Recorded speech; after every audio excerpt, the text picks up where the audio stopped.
நான் தூங்கும் போதும் ராஜா, நான் குளிக்கும் போதும் ராஜா, நான் சாப்பிடும் போதும் ராஜா, நான் நடக்கும் போதும் ராஜா, பக்கத்து வீட்லேயும் ராஜா, எதிர் வீட்லேயும் ராஜா, முன் வீட்லேயும் ராஜா, பின் வீட்லேயும் ராஜா, நான் நண்பனோட இருக்கும் போதும் ராஜா. இப்படி எல்லா இடத்துலையும் ராஜா தான். யாருங்க அந்த ராஜா அப்படின்னு சொல்லி கேட்குறீங்களா? ராஜா ராஜா இசையால நம்மளை வாழ வச்சுக்கிட்டு இருக்கவர். இப்படி இருக்கவரை காப்பிரைட்ஸ் ராஜா, திமிரு பிடிச்ச ராஜா, ஆணவ ராஜா, அந்த ராஜா, இந்த ராஜான்னு பல விதத்தில் சொல்லிக்கிட்டே இருக்காங்க.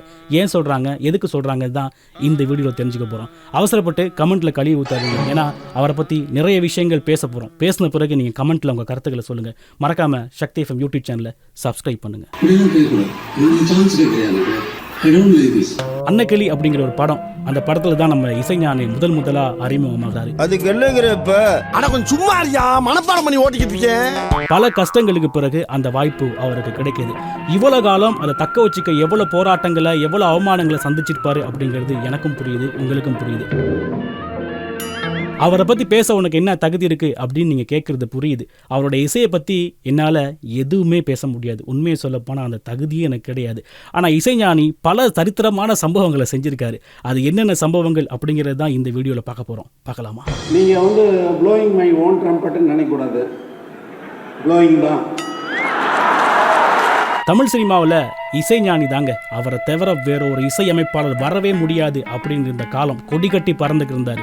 ஒரு சுனாமி வந்து அடித்த மாதிரி ஒரு புயல் வந்து அடித்து தாக்குனுச்சு எல்லாத்தையும். அவர் தான் இசைப்புயல் A.R. ரஹ்மான். இசைப்புயல் A.R. ரஹ்மான், இளையராஜா கொடி கட்டி பறந்த காலத்தில் முதலாவது சம்பவம் பதிவாகுது. என்ன அப்படின்னு சொல்லி கேட்குறீங்களா?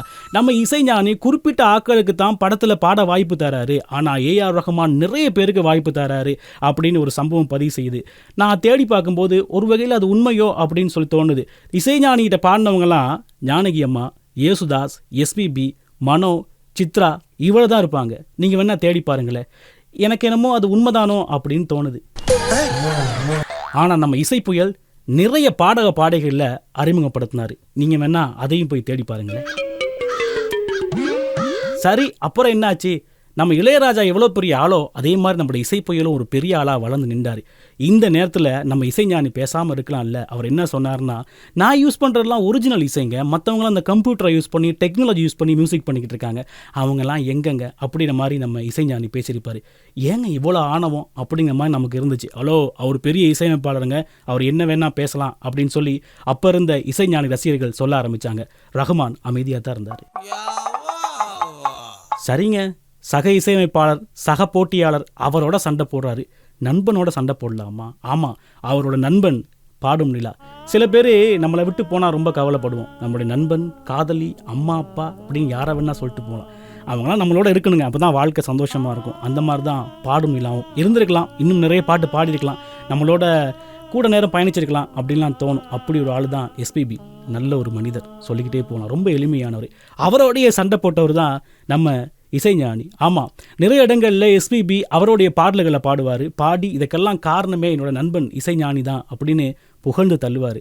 இதை பார்த்துக்கிட்டு இருந்த நம்ம இசைஞானி மேடைகளில் பாடி நிறைய சம்பாதிக்கிறாங்க, எனக்கும் வருமானம் வேணும் தானே அப்படின்னு நம்ம இசைஞானி முதல்ல காப்பிரைட்ஸ் கேட்குறாரு. என் பாட்டு தானே பாடுறீங்க, என் பாட்டுக்கு நீ பணம் வாங்குற, அந்த பணத்தில் எனக்கு பங்கு இல்லையா?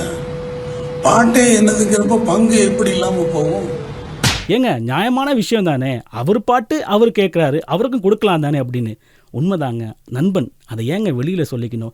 அவர்கிட்டே பேசி முடிச்சிருக்கலாம்ல. அதை பார்க்கும்போது மனசுக்கு ரொம்ப கஷ்டமாக இருந்துச்சு. அப்போது SPB நண்பன் இளையராஜா சொன்னது பொய்த்தானோ அப்படின்னு எனக்கு தோணுச்சு. உங்களுக்கு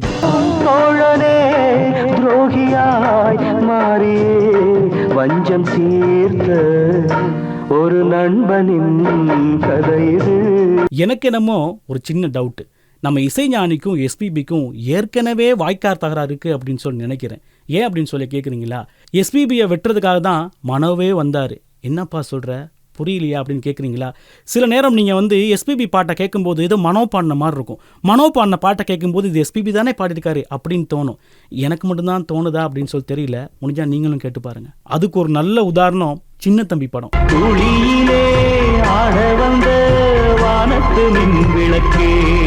சரி, சக இசையமைப்பாளரோட சண்டை, நண்பனோட சண்டை, அதுக்கு பிறகு பேசாமல் இருக்கலாம்ல. 80களில் கொடி கட்டி பறந்தவங்க தான் கமல், ரஜினி, விஜயகாந்த்.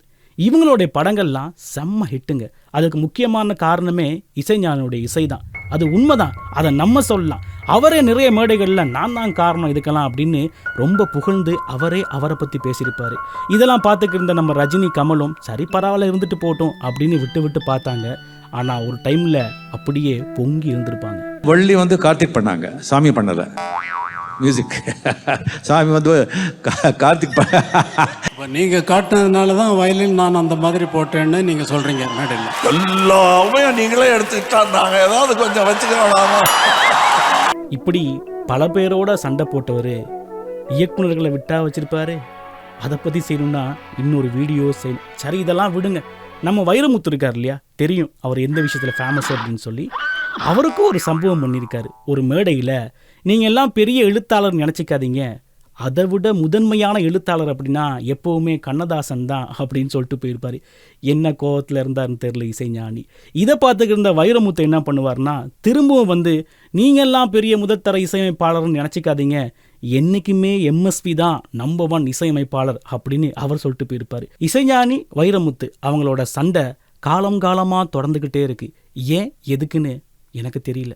உங்களுக்கு தெரிஞ்சா கீழே கமெண்ட்ல சொல்லுங்க. அங்கிட்டு போய் விளையாடுங்கப்பா.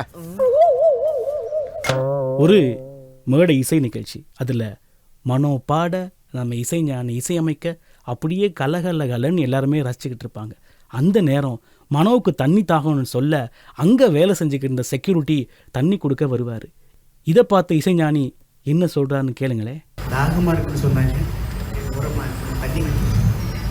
எப்படி பாடிட்டு இருக்கப்ப நீங்க வந்து இடத்துல பண்ணிட்டு அவங்க பாட்டை கேட்க விடாம ரசிகர்கள் எல்லாம் எவ்வளவு தூரத்தில் 2 மணில இருந்து அவங்க உட்காந்துருக்காங்க தெரியுமா?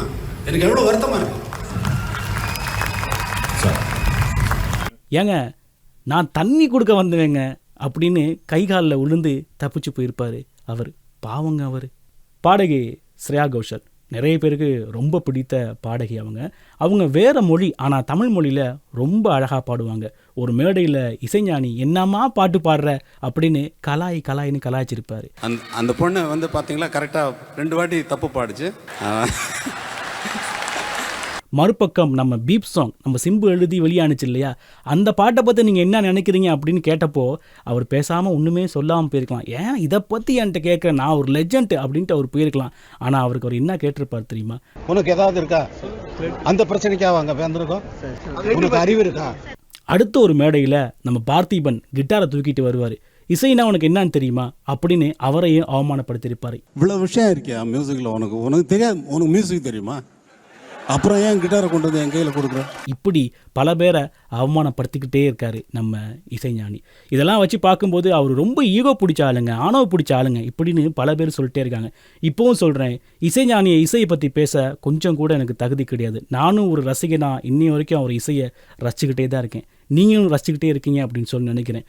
இவ்வளோ தூரம் இந்த வீடியோ பார்த்துருப்பீங்க. இப்போ சொல்லுங்கள் உங்களுடைய கருத்துக்களை. இந்த மாதிரி சத்தம் போட்டேன் நான் என்ன பேசுறது? மைக்கை கொடுத்துட்டு நான் போயிட்டே இருப்பேன். மைக்கை கொடுத்துட்டு நான் போய்கிட்டே இருப்பேன். கத்தாத, நான் மைக்கை கொடுத்துட்டு போயிட்டே இருப்பேன். நம்ம இசைஞானி மியூசிக் பண்ணா பாடினா கேட்டுக்கிட்டே இருக்கலாம், ஆனால் பேசுனா என்னன்னு உங்களுக்கே தெரியும். கீழே கமெண்ட்டில் சொல்லுங்கள். இன்னொரு வீடியோவில் உங்களை சந்திக்கிறேன். வணக்கம்.